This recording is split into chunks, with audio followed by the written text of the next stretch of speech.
To celebrate the end of summer, we spent a couple days at Great Wolf Lodge. Our stay was at the Anaheim location, and this was the first time that we had ever been there. On the first day we arrived at the lodge, we explored for a few hours, and the kids got familiar with different things that they wanted to do.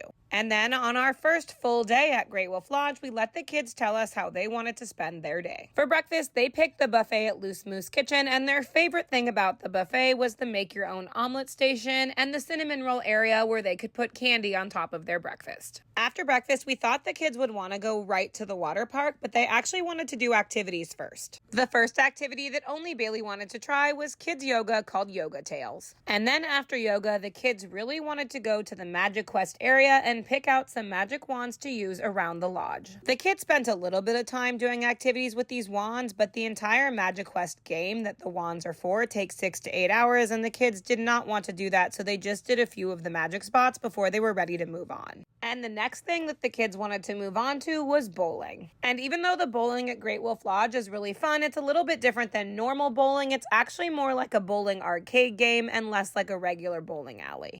After bowling, they were still interested in more activities, and this time they wanted to play mini golf. I thought this mini golf area was really cute, and the kids really liked that it was all neon and black light. After mini golf was over, the kids wanted to do one more thing before we went to the water park, and that was play in the arcade. In just the arcade, the kids played for about 30 minutes, but overall, they did activities for about 2.5 hours before they were finally ready to go and play in the water park. And even though their choices on how to spend their time surprised me, I was happy that they got to do the things that they wanted to do.